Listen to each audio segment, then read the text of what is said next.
Praise the Lord. ജീവജലം എന്ന പ്രതിദിന വാഗ്ദത്തം മഹാമാരിയിലും മഹാകെടുതിയിലും ആയിരിക്കുമ്പോഴും കഴിഞ്ഞ 10 മാസക്കാലം നമ്മെ ഓരോരുത്തരെയും അതാതിടങ്ങളിൽ അതിശയകരമായി അത്ഭുതകരമായി പരിപാലിച്ച സർവശക്തനായ ദൈവത്തിന് സ്തുതി സ്തോത്രങ്ങൾ അർപ്പിച്ചുകൊണ്ട് ഇന്നത്തെ വാഗ്ദത്ത വചനത്തിലേക്ക് നമുക്ക് പ്രവേശിക്കാം.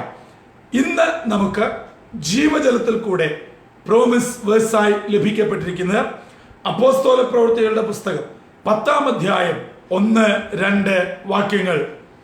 ആക്ട്സ് ചാപ്റ്റർ 10 വേഴ്സസ് 1 and 2 ഇപ്രകാരം വായിക്കുന്നു. കൈസരിയിൽ ഇത്താലിക എന്ന സൈന്യ വിഭാഗത്തിൽ കൊർന്നല്യോസ് എന്ന് പേരുള്ള ഒരു ശതാധിപൻ ഉണ്ടായിരുന്നു. അവൻ ഭക്തനും തന്റെ സകല ഗ്രഹത്തോടും കൂടെ ദൈവത്തെ ഭയപ്പെടുന്നവനുമായി ജനത്തിന് വളരെ ധർമ്മം കൊടുത്തും എപ്പോഴും ദൈവത്തോട് പ്രാർത്ഥിച്ചും പോന്നു. ഒരു ദൈവ ഭക്തനായ ഉയർന്ന ഔദ്യോഗിക പദവി ലഭിക്കുന്ന കൊർന്നല്യോസ് എന്ന ഒരു ശതാധിപനെ കുറിച്ചാണ് ഈ ഭാഗത്ത് പറഞ്ഞിരിക്കുന്നത്. അദ്ദേഹത്തെ കുറിച്ച് പറഞ്ഞിരിക്കുന്നത് ഇത്താലിക എന്ന സൈന്യ വിഭാഗത്തിലെ ശതാധിപനാണ്. 100 പേർക്ക് അധിപനായ ഒരു കമാൻഡർ ഇൻ ചീഫാണ്. അദ്ദേഹത്തിന് കീഴിൽ 100 പടയാളികൾ ജോലി ചെയ്യുന്നു. അപ്പോൾ ഉത്തരവാദിത്തമുള്ള സാമാന്യം ഭേദപ്പെട്ട തസ്തികയിലുള്ള ഒരു ഉയർന്ന സൈന്യ വിഭാഗത്തിന്റെ തലവനായി പ്രവർത്തിക്കുന്ന ഉന്നതനായ ഒരു മനുഷ്യൻ. ആ വ്യക്തിയുടെ പ്രത്യേകതയാണ് പരിശുദ്ധാത്മാവ് ഈ ഭാഗത്ത് എഴുതിയിരിക്കുന്നത്. അദ്ദേഹത്തെ കുറിച്ച് പറയാണ്, അവൻ ഭക്തനായിരുന്നു, തൻ്റെ സകല ഗ്രഹത്തോടും കൂടെ ദൈവത്തെ ഭയപ്പെടുന്നവനാണ്. മാത്രമല്ല അവൻ എപ്പോഴും ധർമ്മം കൊടുക്കുന്നവനും ദൈവത്തോട് പ്രാർത്ഥിക്കുന്നവനും ആയിരുന്നു. എൻ്റെ പ്രിയ സഹോദരി സഹോദരങ്ങളെ, ഒരു ഉയർന്ന ജോലി ദൈവം നമുക്ക് നൽകുമ്പോൾ, ഒരു സ്ഥാപനം ദൈവം നമുക്ക് നൽകുമ്പോൾ, ഒരു പ്രത്യേക അനുഭവം ദൈവം നമുക്ക് നൽകുമ്പോൾ പലപ്പോഴും നാം ദൈവത്തെയാണ് മറക്കുക, ആരാധനയാണ് ഒഴിവാക്കുക, കൂട്ടായ്മയാണ് ഇല്ലാതാക്കുക, അവരോരോട് തന്നെ ചോദിക്കുക. സമയമില്ല, ഔദ്യോഗിക ചുമതലകൾ, കൃത്യ വിലോപം വരാതിരിപ്പാൻ വളരെ ആത്മാർത്ഥതയോട് ജോലി ചെയ്യണം, തീർച്ചയായിട്ടും വേണം. പക്ഷേ ജോലി തന്ന, ആരോഗ്യം തന്ന, സമ്പത്ത് തന്ന, ഉപജീവനം തന്ന ദൈവത്തെ മറന്നുകൊണ്ടുള്ള ഒരു ജോലി എത്ര കാലം നീണ്ടു നിൽക്കും എന്ന് നാം ഓർക്കേണ്ടിയിരിക്കുന്നു. എന്നാൽ ഉയർന്ന തസ്തികയിൽ സൈന്യ വിഭാഗത്തിന്റെ തലവനായിരിക്കുന്ന കൊർന്നല്യോസ് ദൈവ ഭക്തനും സകല ഗ്രഹത്തോടും കൂടെ ദൈവത്തെ ഭയപ്പെടുന്നവനും അനേകർക്ക് ദാനധർമ്മങ്ങൾ ചെയ്യുന്നവനും എപ്പോഴും ദൈവത്തോട് പ്രാർത്ഥിക്കുന്നവനുമായിരുന്നു. എന്നെ കേൾക്കുന്ന പ്രിയ ദൈവ മക്കളെ, നാം ഒന്ന് തിരിഞ്ഞു നോക്കുക. നാം ആമുഖമായി ഓർത്തതുപോലെ കഴിഞ്ഞ 10 മാസക്കാലം പോകട്ടെ, ഈ ഒക്ടോബർ മാസക്കാലം 31 ദിവസക്കാലം അത്ഭുതകരമായി അതിശയകരമായി നമ്മെ പോറ്റി പുലർത്തിയ ദൈവത്തിന് എത്രമാത്രം നമ്മൾ നന്ദി പറഞ്ഞിട്ടുണ്ട്. ഭക്തിയോടെ ജീവിച്ചിട്ടുണ്ടോ? പ്രാർത്ഥിച്ചിട്ടുണ്ടോ? നമുക്ക് ലഭിക്കപ്പെട്ടതൊക്കെ മറ്റുള്ളവർക്കൂടെ പങ്കുവെക്കുവാൻ തയ്യാറായിട്ടുണ്ടോ?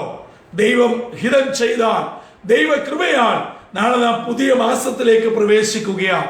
ഓർക്കുക, നമുക്ക് തന്ന ആരോഗ്യം, കഴിവ്, സമയം ഇവയൊക്കെ ദൈവത്തിന് വേണ്ടി ഉപയോഗിക്കുന്നുണ്ടോ?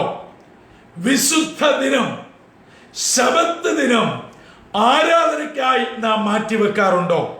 പലപ്പോഴും നമ്മുടെ ജീവിതത്തിൽ അതില്ലാതെ പോകുന്നു. ഒരു 20-30 വർഷം പുറകിൽ കേരളത്തിലെ തലമുറ എല്ലാ ദിവസവും കുടുംബ പ്രാർത്ഥനകളും, എല്ലാ ശനിയാഴ്ചകളിൽ വൈകുന്നേരങ്ങളിൽ സൺഡേ സ്കൂളിന്റെ പഠനങ്ങളും, ഞായറാഴ്ചകളിൽ ആരാധന, ഗായക സംഘം, സൺഡേ സ്കൂൾ, വായന പ്രാർത്ഥന എന്നിത്യാദി മാത്രം ഫോക്കസ് ചെയ്ത് പോകുന്ന ഒരു കാലഘട്ടം ഉണ്ടായിരുന്നു. അതിന്റെ നന്മ നാം ഇന്ന് വിവിധ രാജ്യങ്ങളിൽ അനുഭവിക്കുന്നു. എന്നാൽ ഇന്ന് നമ്മുടെ അവസ്ഥ എന്താണ്? ഒന്നാം ക്ലാസ്സിൽ പഠിക്കുന്ന ഒരു കുട്ടിക്ക് പോലും പരീക്ഷയാണെന്ന് അറിഞ്ഞാൽ ആ ആഴ്ച ദൈവാലയത്തിലോ ആരാധനയ്ക്കോ എന്തിന് കുടുംബ പ്രാർത്ഥന പോലും ഒഴിവാക്കുന്ന ഒരു നൂതന ആത്മീയ ലോകത്തിലാണ് ഇന്നത്തെ ക്രൈസ്തവ ജനം. ഓർക്കുക, ദൈവമക്കൾ ഒരിക്കലും മറക്കരുത്. ദൈവം നമുക്ക് മക്കളെ തരുമ്പോൾ, ആരോഗ്യം തരുമ്പോൾ, കുഞ്ഞുങ്ങളെ പഠിപ്പിക്കുവാനുള്ള സാഹചര്യം തരുമ്പോൾ, ദൈവത്തെ ആരാധിക്കുന്നതിന് മക്കളും വിദ്യാഭ്യാസവും പരീക്ഷയും ഒന്നും ഒരു തടസ്സമാകരുതെന്ന് കൊർന്നല്യോസ് ഈ പ്രഭാതത്തിൽ നമ്മെ ഓർമ്മിപ്പിക്കുകയാണ്. എന്നെ കേൾക്കുന്ന ദൈവമക്കളെ, ദൈവം നൽകിയ ആയുസ്സും കഴിവും പ്രാപ്തിയും ദൈവത്തിന് വേണ്ടി കൊടുക്കുക. അപ്പോഴാണ് ദൈവം നമുക്ക് നന്മ നൽകുന്നത്. മുൻപേ അവന്റെ രാജ്യവും നീതിയും അന്വേഷിക്കുന്നവർക്ക് ഈ ഭൂമിയിലും വരുവാനുള്ളിടത്തും വേണ്ടത് നൽകുവാൻ കഴിവുള്ള ഒരു ദൈവമുണ്ട്. അങ്ങനെയെങ്കിൽ ഈ പ്രഭാതത്തിൽ നമുക്ക് ദൈവവരങ്ങൾ ഏൽപ്പിക്കാം. ഈ ഭക്തനായ മനുഷ്യനെ പോലെ, കർത്താവേ, നീ നൽകുന്നത് എന്തും നിനക്ക് വേണ്ടി നൽകുവാൻ, അങ്ങേക്ക് മുൻസ്ഥാനം തരുവാൻ, എന്റെ ജോലിയോ, എന്റെ പദവിയോ, എന്റെ സ്ഥാനമാനങ്ങളോ, എന്റെ പണമോ, എന്റെ കുടുംബശ്രേഷ്ഠയോ, ഇതൊന്നുമല്ല എന്റെ വിഷയം. ദൈവമാണ് എന്റെ ജീവിതത്തിന്റെ മുൻസ്ഥാനം.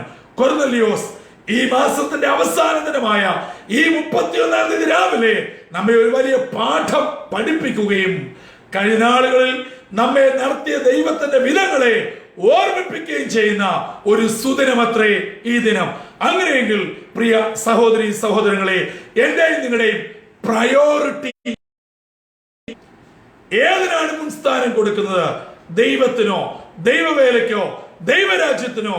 ഏതിന് മുൻസ്ഥാനം കൊടുക്കും?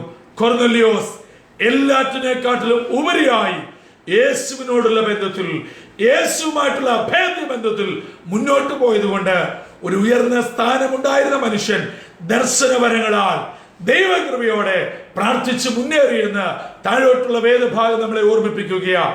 ഈ പ്രഭാതത്തിൽ ദൈവമായിട്ടുള്ള ബന്ധം നമ്മുടെ ജീവിതത്തിൽ എപ്പോഴും മുന്നിൽ നിൽക്കട്ടെ, മുൻസ്ഥാനം കൊടുക്കട്ടെ. അങ്ങനെ നമ്മൾ പോകുന്ന ഇടങ്ങൾ ദൈവത്താൽ അനുഗ്രഹിക്കപ്പെടട്ടെ.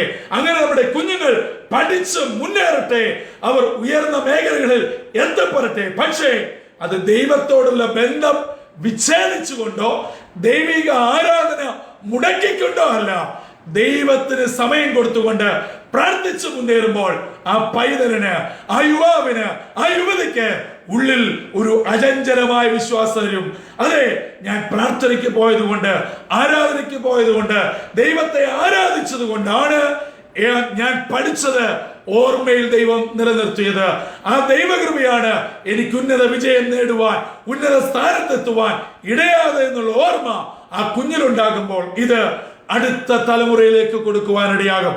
അതുകൊണ്ട് എന്നെ കേൾക്കുന്ന സഹോദരങ്ങളെ, ദൈവം ഈ ലോകത്തിൽ തന്ന ഒരു നന്മയും ദൈവത്തോടുള്ള ബന്ധത്തിന് തടസ്സമാകരുത്. അത് നമ്മുടെ കഴിവ്, ആരോഗ്യം, ജോലി, പണം, കുടുംബം, മക്കൾ, വിദ്യാഭ്യാസം ഒന്നും ദൈവത്തോടുള്ള ബന്ധത്തിന് തടസ്സമായി വരുവാൻ പാടില്ല എന്ന് കൊർന്നല്യോസിന്റെ ഭക്തിപൂർവമായ ജീവിതം നമ്മെ ഓർമ്മിപ്പിക്കുകയാണ്. അങ്ങനെ ഈ പകലിൽ എവിടെയെങ്കിലും ദൈവത്തോടുള്ള ബന്ധം മുറിഞ്ഞു പോയവരുണ്ടെങ്കിൽ, ദൈവമായിട്ടുള്ള ബന്ധം അറ്റുപോയവരുണ്ടെങ്കിൽ, അതിലുപരിയായി ദൈവത്തിനേക്കാൾ മുൻസ്ഥാനം എവിടെയെങ്കിലും ആർക്കെങ്കിലും എന്തിനെങ്കിലും കൊടുത്തവർ എന്നെ കേൾക്കുന്നുവെങ്കിൽ, പ്രിയ സഹോദരി സഹോദര, ഈ 31-ാം തീയതി രാവിലെ അതിനോട് വിട പറഞ്ഞ് കർത്താവിന് മുൻസ്ഥാനം കൊടുക്കുക, കർത്താവിനോട് ഇഴുകിച്ചേരുക. അവനുമായി ഒരു പുതിയ ബന്ധം സ്ഥാപിച്ചുകൊണ്ട് ഇന്നു മുതൽ ഒരു പുതിയ ജീവിതം ആരംഭിപ്പാൻ ദൈവം നമ്മളെ സഹായിക്കട്ടെ. അങ്ങനെ നമ്മുടെ ഇന്നത്തെ പകൽ എല്ലാ അർത്ഥത്തിലും അനുഗ്രഹവും നന്മയുമായി തീരുവാൻ തമ്പുരാൻ നമ്മളെ ഇടയാക്കട്ടെ. പ്രാർത്ഥനയ്ക്കായി തലകളെ വണക്കാം.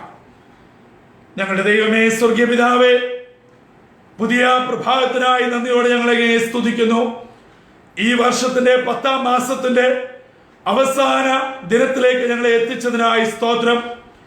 ഭക്തനായ കൊർന്നല്യോസ് തന്റെ ഔദ്യോഗിക ജീവിതം എത്ര ഉയർന്നതാണെങ്കിലും കർത്താവുമായിട്ടുള്ള ബന്ധം അതിലും വലുതാണെന്ന് കാണുകയും മാനവലോകത്തിന് സാക്ഷ്യമായി നിലനിൽക്കുകയും ചെയ്തതുപോലെ ഞങ്ങൾക്ക് നൽകിയിരിക്കുന്ന ജോലി, ആരോഗ്യം, കഴിവ്, പണം, സമ്പത്ത്, ഞങ്ങളുടെ തലമുറ, ഞങ്ങൾക്കുള്ളതെല്ലാം നിന്റെ വകയാണെന്നും അവിടുന്നാണ് ഇവയെക്കാട്ടിലെല്ലാം ഉയർന്നു നിൽക്കുന്നതെന്നുള്ള തിരിച്ചറിവ് ഞങ്ങളെ എപ്പോഴും ഭരിക്കണമെന്ന് പ്രാർത്ഥിക്കുന്നു.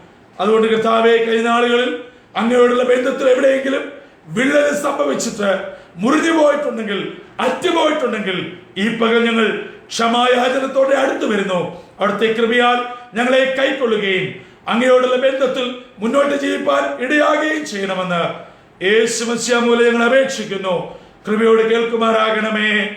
ആമേൻ, ആമേൻ, ആമേൻ. നാം വചനം കേട്ടതുപോലെ കർത്താവിന് മുൻസ്ഥാനം കൊടുത്തുകൊണ്ട് ഒരു പുതിയ ജീവിതത്തിന്റെ ഉടമകളായി വരും കാലങ്ങൾ കർത്താവിന് വേണ്ടി ജീവിപ്പാൻ ദൈവം നമ്മളെ എല്ലാവരെയും സഹായിക്കുമാറാകട്ടെ. ഈ വചനത്താൽ ദൈവം നമ്മെ അനുഗ്രഹിക്കട്ടെ. God bless us all.